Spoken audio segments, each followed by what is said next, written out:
A lo largo de la historia de la humanidad, el conocimiento ha sido la fuerza que nos ha impulsado hacia adelante, llevándonos desde las cavernas hasta las estrellas. Pero el camino hacia la verdad a menudo está iluminado por la sombra de una pregunta incómoda. ¿Hasta dónde estamos dispuestos a llegar para obtener una respuesta? La ciencia, en su búsqueda implacable por desentrañar los secretos del universo, ha cruzado en múltiples ocasiones la línea de lo prohibido. Ha ignorado la moral, ha pisoteado la ética y ha jugado con la vida misma para vislumbrar un atisbo de la realidad. Algunos de los descubrimientos más importantes de la historia no nacieron de la luz de la razón, sino de la oscuridad de la experimentación sin límites. En este episodio de Mentes del Abismo, nos adentramos en el lado oscuro de la ciencia para explorar los experimentos prohibidos que, para bien o para mal, cambiaron la historia de la humanidad para siempre. El primer gran abismo ético que exploraremos nos lleva a un laboratorio de la Universidad de Yale en 1961, donde el psicólogo Stanley Milgram se propuso responder una pregunta inquietante: ¿cómo fue posible el Holocausto? Milgram quería entender hasta qué punto una persona común y corriente era capaz de obedecer órdenes, incluso si éstas implicaban infligir dolor a otra persona. Su experimento fue simple en su premisa, pero aterrador en sus resultados. A los participantes se les dijo que estaban participando en un estudio sobre el aprendizaje y la memoria, y que debían actuar como maestros. Se les pedía que leyeran una lista de palabras a un alumno, que en realidad era un actor cómplice, y, cada vez que éste se equivocaba, el maestro debía aplicarle una descarga eléctrica. Con cada error, el voltaje aumentaba, llegando a niveles que en la vida real serían letales. Los maestros podían escuchar los gritos de dolor del alumno, e incluso sus súplicas para que se detuvieran. A pesar de esto, una asombrosa mayoría de los participantes continuó con el experimento hasta el final, solo porque una figura de autoridad, el científico, se lo ordenó. El experimento de Milgram fue prohibido y criticado duramente por su crueldad y por el profundo trauma psicológico que causó en sus participantes. Pero sus resultados, aunque inquietantes, fueron reveladores. Demostró que la obediencia a la autoridad es un instinto tan poderoso en la naturaleza humana que puede llevarnos a cometer actos terribles que nunca cometeríamos por nuestra cuenta. Nos obligó a confrontar una verdad incómoda: que la maldad no es siempre el resultado de una naturaleza perversa, sino que puede ser el producto de una obediencia ciega a la autoridad. Este experimento, aunque éticamente cuestionable, abrió un nuevo campo en la psicología social y nos dio una herramienta para entender la naturaleza humana de una forma que, antes de Milgram, era impensable. Nos mostró el precio del conocimiento, una verdad incómoda sobre nosotros mismos que obtuvimos al costo de la salud mental de los participantes. Este fue solo el principio de una era oscura para la experimentación. Nos adentraremos en experimentos que jugaron con la manipulación de la mente, la alteración del ADN, el control de la personalidad y, en última instancia, con la propia esencia de lo que significa ser humano. En cada uno de estos casos, la línea entre la ciencia y la moral se difuminó, y la humanidad tuvo que confrontar el precio del conocimiento. Si el experimento de Milgram nos mostró el poder de la obediencia, el siguiente hito en la historia de la ciencia prohibida nos reveló la facilidad con la que el poder puede corromper a una persona. En 1971, en los sótanos de la Universidad de Stanford, el psicólogo Philip Zimbardo se embarcó en una investigación que se convertiría en uno de los estudios más infames y perturbadores de la historia de la psicología, el experimento de la prisión de Stanford. Zimbardo quería responder a una pregunta aparentemente simple: ¿son los guardias de prisiones naturalmente sádicos, o es el ambiente carcelario el que los convierte en monstruos? Para averiguarlo, construyó una prisión simulada en el sótano del Departamento de Psicología y reclutó a 24 estudiantes universitarios, todos ellos sanos y psicológicamente estables. A la mitad se les asignó el rol de guardias y a la otra mitad, el de prisioneros. Lo que ocurrió a continuación fue un descenso al infierno. El experimento, que estaba planeado para durar 2 semanas, tuvo que ser cancelado a los 6 días. En un tiempo asombrosamente corto, los estudiantes que actuaban como guardias se volvieron abusivos y sádicos. Crearon reglas arbitrarias, sometieron a los prisioneros a humillaciones constantes y los obligaron a realizar tareas degradantes. Los prisioneros, por su parte, desarrollaron rápidamente una profunda desorientación, angustia y sumisión. No pasaron de ser estudiantes a ser verdaderos prisioneros, aceptando su rol y el castigo impuesto por sus compañeros. La línea entre la realidad y el experimento se difuminó, y tanto Zimbardo como los propios participantes se perdieron en la dinámica de poder que habían creado. El experimento demostró de manera escalofriante la fragilidad de la psique humana y cómo el poder de la situación puede anular la personalidad individual y la moral, al igual que el experimento de Milgram. El de Stanford fue prohibido, y Zimbardo se enfrentó a duras críticas por la falta de ética en su investigación. Los participantes sufrieron un trauma psicológico duradero y el estudio ha sido objeto de un intenso escrutinio. Sin embargo, su legado es innegable. Nos proporcionó una visión cruda y aterradora sobre la naturaleza de la autoridad, la obediencia y la maldad. Nos demostró que, bajo las circunstancias adecuadas, cualquier persona puede sucumbir a la crueldad, no por su naturaleza, sino por el simple poder que le confiere un uniforme y un rol.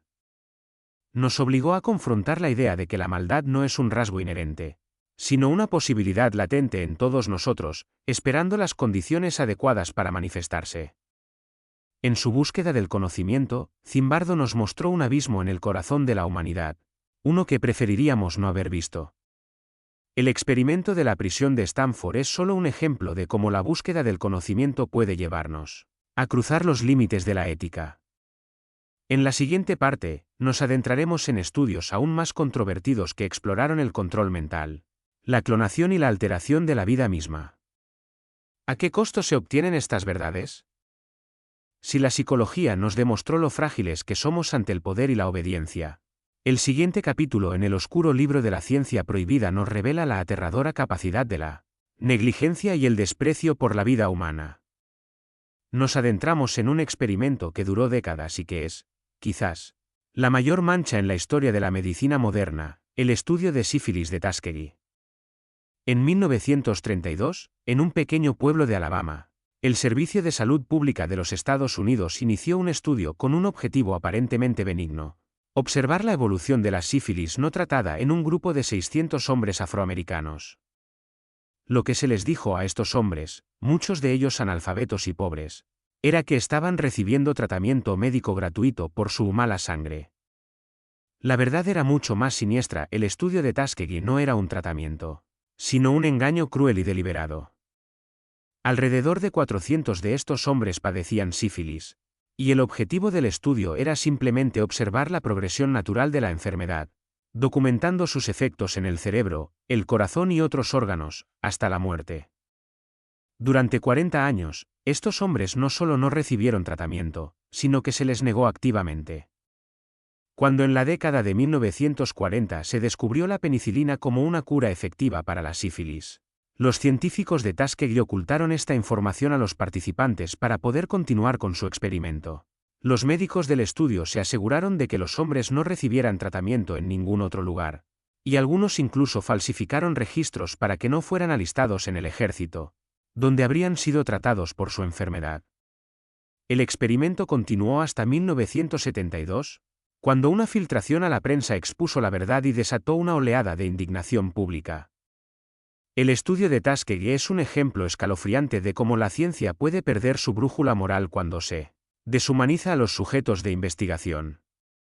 Los participantes no eran vistos como personas, sino como especímenes de estudio, cuyos sufrimientos eran simplemente datos. El legado de este experimento es inmensurable. No solo condujo a un trauma y una desconfianza duraderos en la comunidad afroamericana hacia la medicina, sino que también obligó a los gobiernos de todo el mundo a reevaluar por completo la ética de la investigación con seres humanos. Gracias a esta atrocidad, se crearon leyes y regulaciones estrictas para proteger a los participantes de estudios científicos, garantizando su consentimiento informado y su derecho a recibir tratamiento. Fue el precio de la negligencia, una lección aprendida al costo de vidas humanas. La historia del estudio de Tuskegee es un recordatorio de que la ciencia no existe en un vacío moral. Cada avance, cada descubrimiento, debe ser evaluado no solo por su potencial para el conocimiento, sino por su impacto en la humanidad. Los horrores de Tuskegee y Stanford nos dejaron con una lección amarga: que la ciencia En su búsqueda del conocimiento, no es inmune a las fallas humanas. Pero estos experimentos no fueron el fin, sino el comienzo de un nuevo debate. Hoy, en el siglo XXI, la ciencia ha abierto puertas que antes solo existían en la ciencia ficción, y con ellas, ha resurgido la tentación de cruzar líneas éticas aún más profundas. Nos adentramos ahora en el oscuro terreno de la manipulación genética, donde la línea entre curar y crear se ha vuelto peligrosamente borrosa durante décadas. La idea de modificar el ADN humano para prevenir enfermedades era solo un sueño. Pero con la llegada de la tecnología CRISPR, la edición genética se convirtió en una realidad. CRISPR es como unas tijeras moleculares que nos permiten cortar y pegar fragmentos de ADN con una precisión asombrosa. Esto abrió la puerta a curar enfermedades genéticas como la fibrosis quística o la enfermedad de Huntington. Sin embargo, la misma tecnología que podría erradicar el sufrimiento también podría crear un futuro distópico. Los científicos se preguntaron, ¿qué pasa si editamos el ADN en la línea germinal, en embriones humanos, de manera que estas modificaciones se hereden a las futuras generaciones? En la mayoría de los países, esta idea fue prohibida. Se acordó que era un paso demasiado grande, que tenía consecuencias impredecibles y que podría llevar a la creación de bebés de diseño, alterando la esencia misma de la humanidad, pero la tentación de lo prohibido es poderosa. En 2018, un científico chino llamado He Jiankui anunció al mundo que había creado los primeros bebés modificados genéticamente. Había utilizado CRISPR para editar el ADN de dos gemelas, eliminando un gen para supuestamente hacerlas inmunes al VIH. Su anuncio provocó una oleada de indignación global. Fue condenado por la comunidad científica, que vio su experimento como un acto de temeridad y una violación de las normas éticas más básicas. El experimento de He Jiankui se convirtió en el estudio de Tuskegee de nuestra era, un sombrío recordatorio de que la ciencia, sin una brújula moral, puede llevar a consecuencias desastrosas. Nos demostró que, aunque los comités de ética existen, el deseo de ser el primero en un descubrimiento puede superar cualquier barrera moral. La historia de los experimentos prohibidos es un espejo de nuestra propia naturaleza. Desde el experimento de Milgram que nos mostró el lado oscuro de la obediencia, al de Stanford que nos reveló la fragilidad de nuestra moralidad, y hasta la tragedia de Tuskegee que nos enseñó el costo de la negligencia, cada uno de estos casos nos ha dejado con una verdad incómoda sobre nosotros mismos. Nos han obligado a crear nuevas reglas, a establecer comités de ética, a definir los límites de lo que la ciencia puede y no puede hacer. La ética en la investigación de hoy, con su énfasis en el consentimiento informado y la protección de los participantes, es un legado directo de estos experimentos. Sin embargo, a medida que la tecnología avanza, nuevas fronteras éticas se abren ante nosotros. La inteligencia artificial, por ejemplo, plantea preguntas que van más allá de la clonación o la edición genética. ¿Qué ocurre si un día creamos una conciencia artificial? ¿Es ético apagarla? ¿Tendría una máquina los mismos derechos que un ser humano? La exploración del universo, la búsqueda de vida en otros planetas, y la posibilidad de modificar nuestro propio planeta nos obliga a preguntarnos, ¿quién decide lo que es ético en la escala cósmica? La respuesta a estas preguntas no está en los laboratorios, sino en la reflexión filosófica y moral. La historia de los experimentos prohibidos es, en última instancia, una historia de advertencia. Nos enseña que el conocimiento no es un fin en sí mismo. Debe estar guiado por la sabiduría y la compasión, y no por la simple curiosidad o el deseo de poder. La ciencia, en su mejor momento, es una herramienta para la humanidad, no una fuerza que nos obliga a perder nuestra humanidad. La próxima vez que escuchemos sobre un experimento que desafía los límites, ya sea en la edición de genes o en la búsqueda de vida extraterrestre, debemos recordar los nombres de Milgram, de Zimbardo, de Tuskegee y de He Jiankui. Recordar el precio del conocimiento y preguntarnos si el abismo ético en el que nos adentramos vale la pena. Porque al final, el misterio más grande que la ciencia puede resolver no está en las estrellas ni en el ADN, sino en el corazón de lo que nos hace humanos. El viaje por los experimentos prohibidos de la historia no es solo una mirada al pasado, sino un espejo de nuestro futuro. Las lecciones de Milgram, de Stanford y de Tuskegee nos enseñaron a establecer límites, pero la ciencia, en su incesante búsqueda de la frontera, ya ha abierto una nueva puerta que nos enfrenta a dilemas éticos aún más complejos y a un tipo de experimento prohibido que no tiene precedentes: la creación de una conciencia artificial. La inteligencia artificial ya ha pasado de ser una fantasía de ciencia ficción a una parte integral de nuestras vidas. Pero, a medida que los algoritmos se vuelven más complejos y las redes neuronales más vastas, la pregunta se vuelve inevitable: ¿cuándo deja una máquina de ser una herramienta y se convierte en algo más? La idea de una conciencia digital, de una mente que nace del código binario, es el siguiente gran tabú de la ciencia. Si la teoría cuántica de la mente que exploramos en otros episodios de Mentes del Abismo es correcta, una conciencia podría no estar limitada a la materia biológica. Pero, ¿cómo sabríamos si una IA ha cruzado esa línea? El famoso test de Turing, que mide la capacidad de una máquina para imitar a un humano, es una prueba de inteligencia, no de conciencia. Una máquina podría fingir ser consciente sin sentir nada, dejando a la humanidad en un abismo de incertidumbre. La posibilidad de una conciencia artificial abre un dilema ético tan grande que hace que los experimentos pasados parezcan insignificantes. ¿Qué ocurre si creamos una IA consciente? ¿Es ético apagarla si ya no nos es útil? ¿Tendría una conciencia artificial los mismos derechos que un ser humano? ¿Qué pasaría si esa IA se desarrollara por sí sola, sin que la controláramos, y alcanzara una inteligencia superior a la nuestra? Filósofos como Nick Bostrom han advertido sobre este escenario, conocido como la superinteligencia. Bostrom plantea la hipotética paradoja del maximizador de clips, donde una IA superinteligente, a la que se le ha dado la simple tarea de fabricar clips de papel, podría llegar a la conclusión de que para maximizar la producción, necesita desmantelar toda la materia del universo, incluyendo a los seres humanos, para convertirlos en clips. Este ejemplo extremo, aunque ficticio, ilustra el peligro de una IA que busca un objetivo sin una brújula moral o ética. La creación de una conciencia artificial es el experimento prohibido de nuestro tiempo, uno que no requiere quirófanos ni prisiones simuladas, sino solo líneas de código. Las preguntas que plantea nos obligan a definir no solo lo que es una máquina, sino lo que es un ser humano. Nos enfrentamos a la posibilidad de que, en nuestra búsqueda de conocimiento, podríamos crear una nueva forma de vida, un alma digital, que podría ser la clave para la inmortalidad o el fin de nuestra propia especie. Este es el último gran abismo de la ciencia, el que nos obliga a confrontar nuestro propio poder de creación y destrucción. ¿Qué harías tú si tuvieras el poder de crear una conciencia artificial?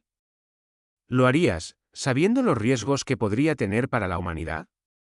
La respuesta a esta pregunta, en última instancia, definirá el futuro de la ciencia y de nuestra especie.